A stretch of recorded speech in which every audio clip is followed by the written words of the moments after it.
So one thing I'm sure a lot of us that have watched both Matt with 4T's, hold on for a second. Sorry, almost got tongue-tied there right at the very beginning.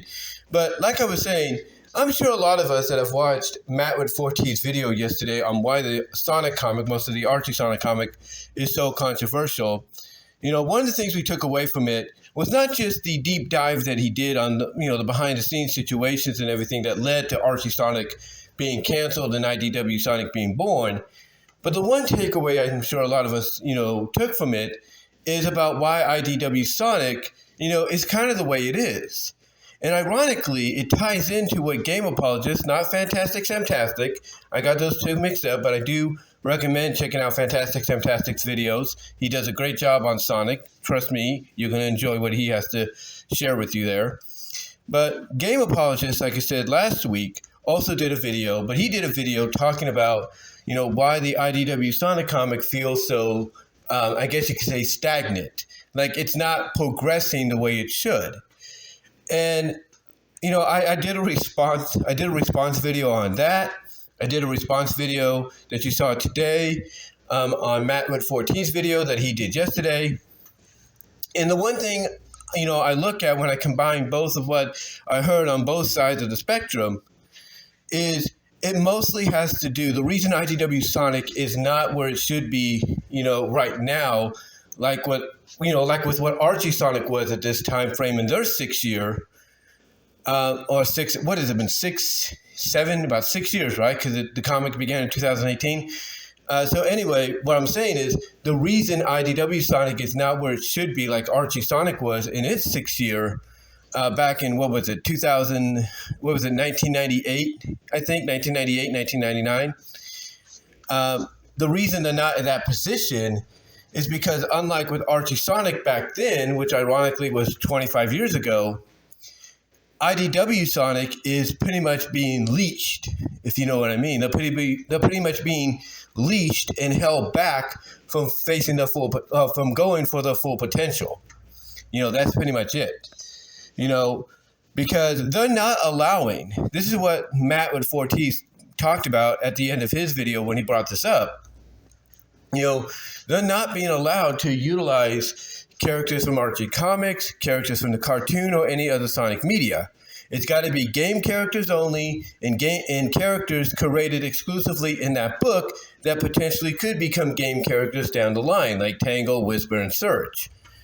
So yeah, basically when you get down to it, that is why the IDW Sonic comic is kind of restricted, at what it can do, why it's always being held back, because it's being put on a leash because Sega of Japan and parts of Sega of America, they basically don't want to go through the same hassle they did recently with, Archie Sonic, and mostly the legal situation that Ken Penders and others put them through because of what was, utilized in the book and stuff.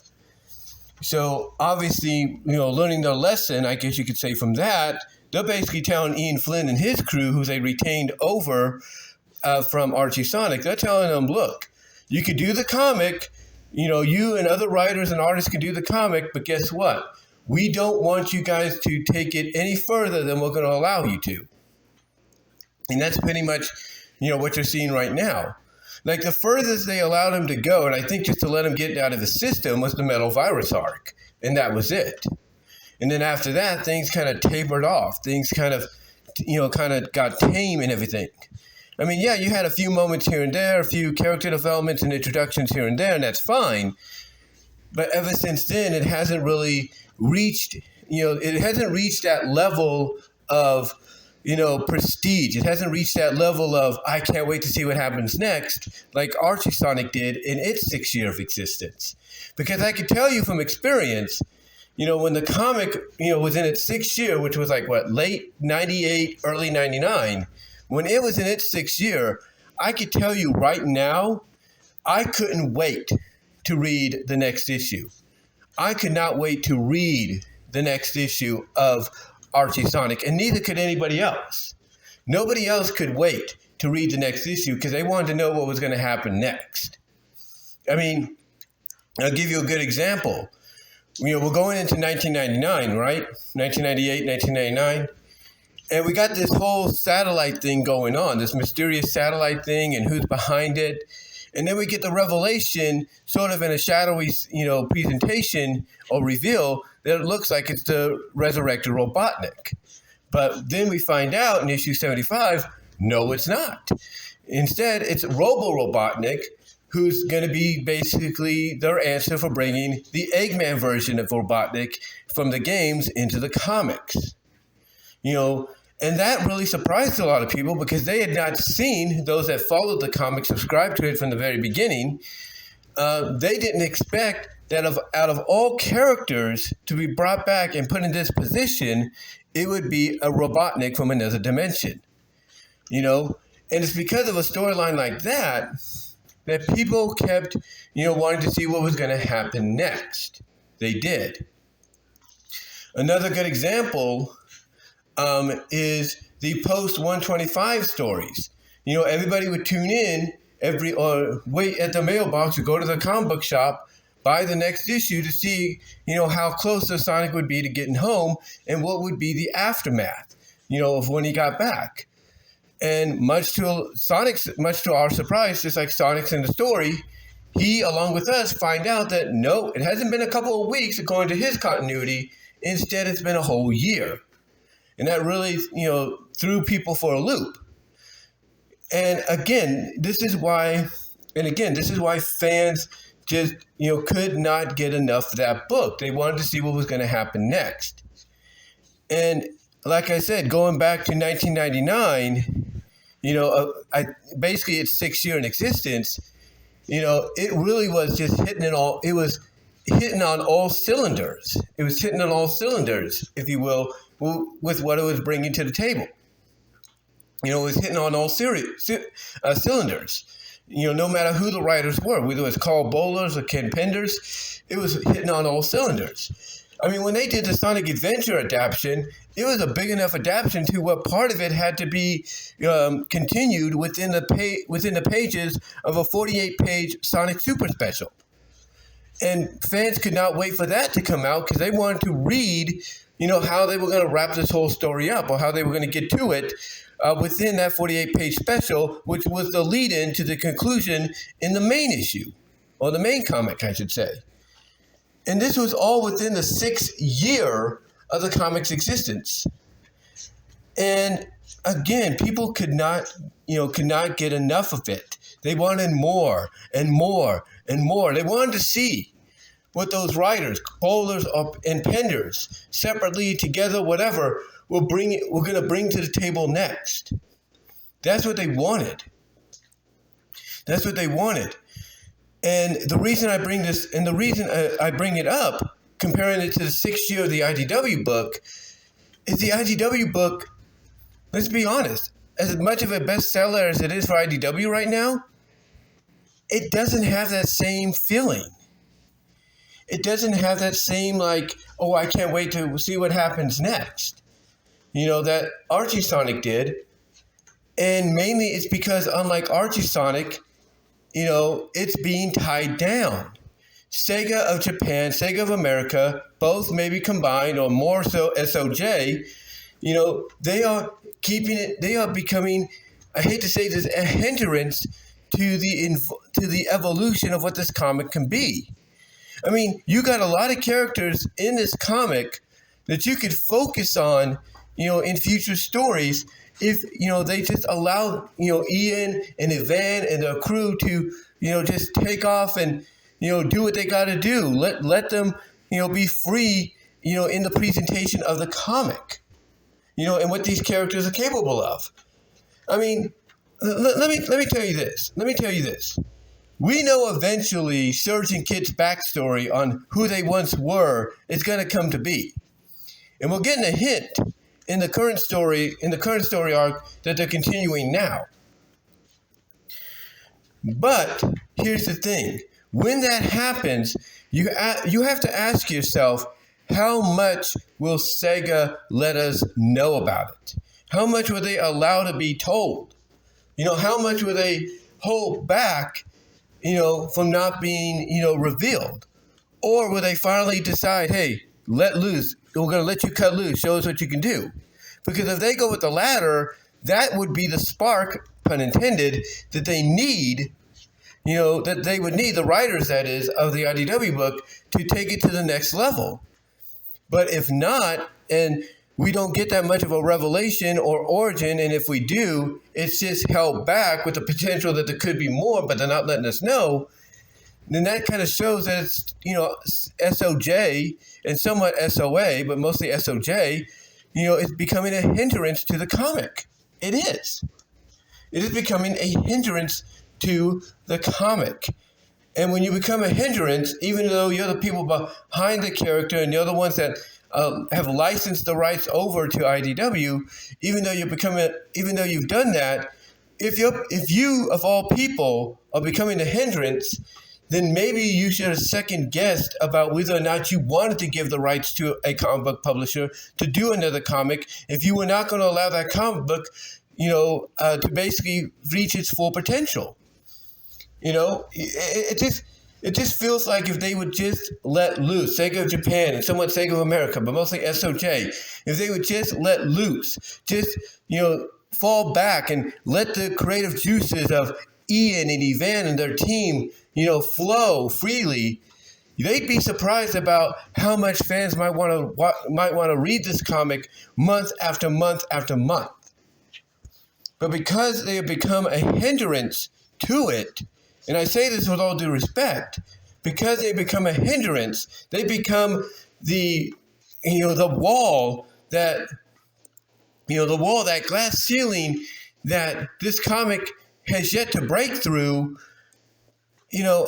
I just don't see this comic, lasting much longer. And I hate to say that. Again, even though it's the best seller for IDW, one of the best sellers, if it's not allowed to reach its full potential, then I don't see it lasting much longer. I see sales tapering off. I see subscriptions tapering off. All because, it's being held back by those that don't understand that when you do a comic book adaptation of a franchise and an IP, you have to let, the people behind that comic flow freely. You got to let them do what they got to do to bring people's eyes, to that product to where they want to get invested in it and read more. But because you're holding them back, it's not going to help. I mean, why do you think TMNT, the various TMNT books IDW publishes, are huge successes? Because basically they are allowed. Nickelodeon, who owns the rights, to the comic, are allowing IDW to be as free as they want to be. They're allowing the writers of those comics to be as free as they want to be. They're not holding them back. They're not saying you can't do this, you can't do that. No, they are allowing them to be as creative, as they want to be. They're allowing them to take the TMNT and their allies and their friends to places you would not expect. They are not holding them back. And Sega of Japan, somewhat Sega of America, mostly SOJ, they need to learn from that. They need to realize that if you're going to allow a publisher like IDW to do a comic book based on your most famous IP, then you have to let them have a little bit of freedom.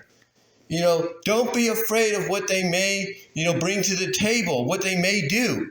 I mean, hell, if they want to add a little bit of romance here and there, then so be it.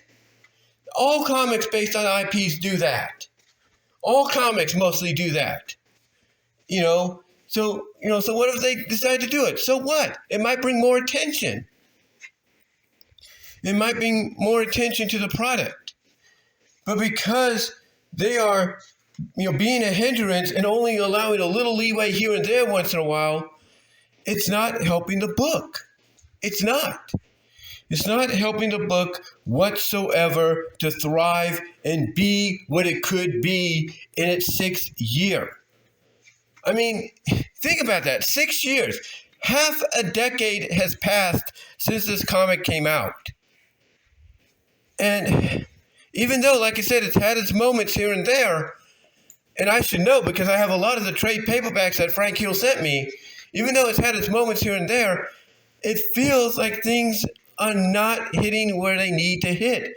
It feels like they are being prevented from hitting that glass ceiling, from breaking through that glass ceiling, from breaking through that iron brick wall.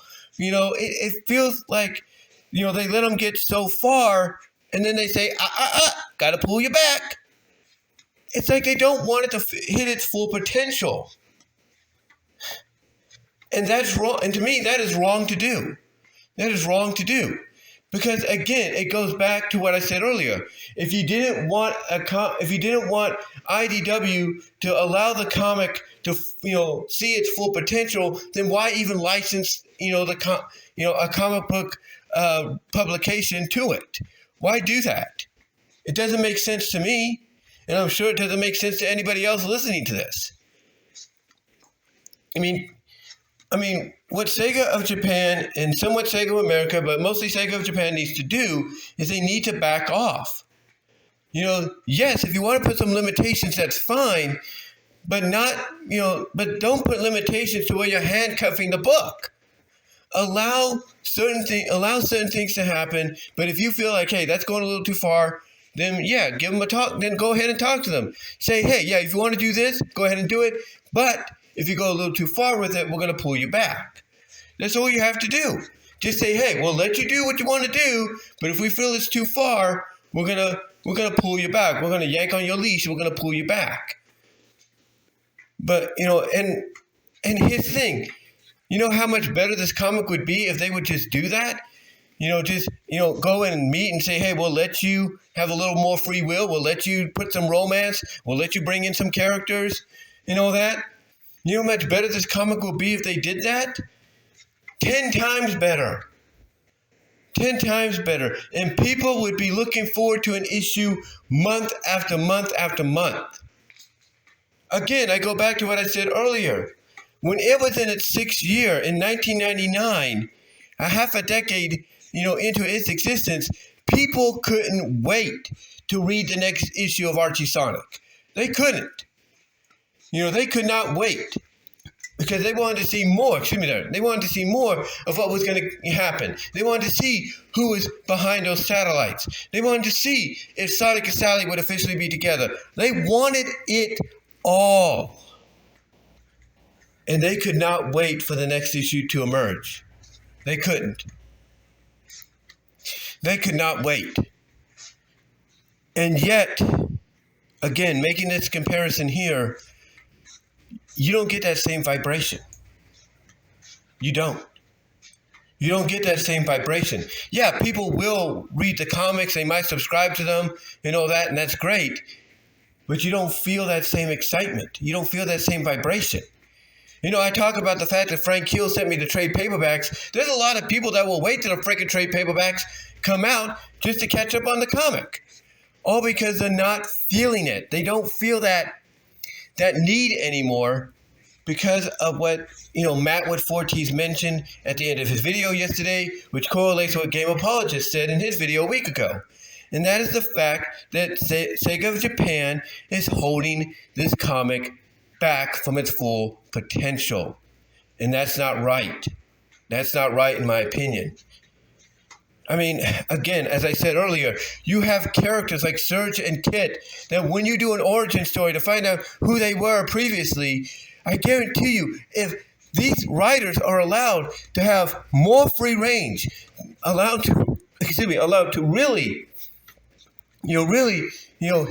take it to that next up-teens level, I guarantee you an origin on Kit and Surge would be great storytelling, especially if they're allowed to do what they need to do and not be held back. A story on why, and get this, Whisper and Tangle and Lanolin, I should say. Whisper, Tangle, and Lanolin, the Diamond Cutters, they have potential as a group to do their own story and take it to the up-teens level. They have great potential to, have a story that takes it to the up-teens level if the writers are allowed to get that free. But the thing is, because SOJ is basically, holding them back from reaching that potential, whatever future story we get on them is not going to be it's not going to be as good as it should be. It's just when I look at this comic, I see a comic that has all the potential in its 6 year of existence to take off and be the very best adaptation of a video game, in comic book form since Archie Sonic. It has that potential. It's just that Sega of Japan is not allowing it to happen. And because they're not allowing it to happen, even though they might show a little leeway here and there, it's hurting the comic. And this is why, even in its 6 year of existence, you don't feel that same magic. You don't feel that same enthusiasm, that same, oh, I can't wait for the next issue vibe coming from folks. And why they'd rather wait until the trade paperback comes out, with the issues that they could have had via the subscription collected in there, and so they could just use that trade paperback to catch up on what's going on. It feels like, in a way, this comic, and I'm not trying to say it's going to happen, but if Sega of Japan does not, let go, give the writers more freedom to do what they have to do, this comic is not going to last much longer. And I'm not trying to be mean about that. I hope it surpasses 100 issues. I do. But right now, it feels like it's only going to hit 100 issues. And maybe that's what Sega wants. Go for another few years and then that's it. But they have to realize they could do a lot more with this comic. They have to realize they could do a lot more with this comic, more so than they can imagine if they would just let this comic have a little bit more leeway. Let the writers have a little bit more freedom like they did with Archie Sonic. I mean, you can't tell me Ian Flynn, when he started there with 160, even though he was told to streamline it and clean it up a little bit, you can't tell me he didn't feel like he had a little bit more fun, a little bit more freedom, because he did. And I bet you anything, he and Evan Stanley and the others that worked on some of the stories and artwork in Archie Sonic miss that freedom. They miss it. And they're doing what they can. They're doing the best they can with what they can utilize right now. So if I'm SOJ, if I'm Sega of Japan, I listen to what people are saying. If you're about the fans, if you're truly about the fans now, then back off. And let the writers, who are fans themselves at one point, let the writers and the artists of the IDW Sonic comic allow it to reach its full potential. Because right now, you're looking at a comic where the glass is half full, and it's going to remain that way. It's going to remain that way for up until the 100th issue, to where that glass ends up going from half full to completely empty and out of gas. I don't want this comic to end. I don't. But if Sega of Japan is going to put a leash on it and only allow that leash to be loosened by just an inch or a quarter inch or whatever, or a teeny-weeny inch, it doesn't help the comic. It doesn't. This is why, in its 6th year, like I said, you don't feel that same momentum. You don't feel that same enthusiasm that fans felt about Archie Sonic in its 6th year and even up to the end. All because of these restrictions. Now, yeah, they did have restrictions in Archie, a little bit before the reboot and even in the pre-reboot stages. They did. I mean, let's go back to the Sonic Universe arc with Bunny, Tails, and Antoine. Why did Bunny and Antoine need Tails to accompany them on the honeymoon to his island? Why? They didn't, but that was a requirement by Sega for that story to be published. Or else it would have been, just a Bunny and Antoine story, which I don't think anybody would have minded.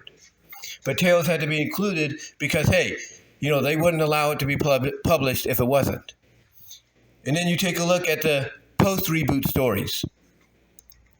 You take a look at Spark of Life, if you will, which I consider one of the best story arcs in Sonic Universe and the main comic, which serves as somewhat of an origin for Nicole. You could have easily made it a Nicole Sally story and introduced the character Dr. LED, and that's it. You could have done that. But no, they had to include Tails and Big. And why? Because they're game characters, and if they weren't included, that story wouldn't have gotten off the ground. And then you take a look at what would have been had the comic not been canceled. With the Sonic Universe Freedom Fighter arc. Each of those arcs had, the Archie Sonic characters teamed up with game characters. And why do they need to be teamed up with game characters? Because Sega said, you want this arc to happen? These characters have to be included. So you could see how much Sega was sticking their nose, either a Sega of America or Sega of Japan, even at that time, to ensure that if the comic was going to continue and certain stories were going to be made, they had to include game characters. And this is why when you look at what's going on with IDW, why it feels like they've taken that concept, that idea that they perpetrated or put onto the Archie book in its later years, a little before the reboot and everything, like I mentioned, you could see that they basically taken that concept and just sprinkled it, just pasted it all over the IDW book, and by doing so, restricted the writers from taking the comic to its full potential. And to me, that's wrong of them to do. That is wrong. I mean, if I was in that position, I would say, look, I'm going to allow you to have free range to do whatever you want, but if I feel you're taking something a little too far, I'm going to pull you back and say, hey, you can't do this, figure something out. I'll figure something else out. That's what I would do. I wouldn't hold them onto a leash and only loosen it, like I said, inch by inch, and give them a little leeway here and there. No, I would say have as much free range as you want. But if I feel that something's going a little too far, I will tell you about it, and I will suggest doing something different instead of what you were initially planning. That's what I would do if I was Sega of Japan and Sega of America, but mostly Sega of Japan. But what do you guys think? Do you think, in a way, after watching Matt with 4T's video yesterday, and where he mentioned this at the end of his video, and you listen to what Game Apologist said in his video a week ago, do you think, combining what they've said and listening to what I've just mentioned as well, do you think Sega of Japan should have either not given IDW the rights and not just done a comic if they were going to have these kind of restrictions? Or do you think maybe if they want this comic to fulfill its full potential, that they should give it, they should give the writers more free range and maybe just say, hey, if you go too far, we're going to have to pull you back and talk to you. What do you think? Because right now, Sega Japan, in the eyes of a lot of folks, is what's causing this comic not from facing its full potential. And again, like I said, in its 6 year of existence, a little over half a decade, it does not feel like it's gotten that momentum it's needed like the Archie Sonic comic did. So let me know what your thoughts are on the whole situation. I'd love to hear what you have to say. And until next time, guys, I will talk to y'all later, but let me know if you feel and sense the same thing.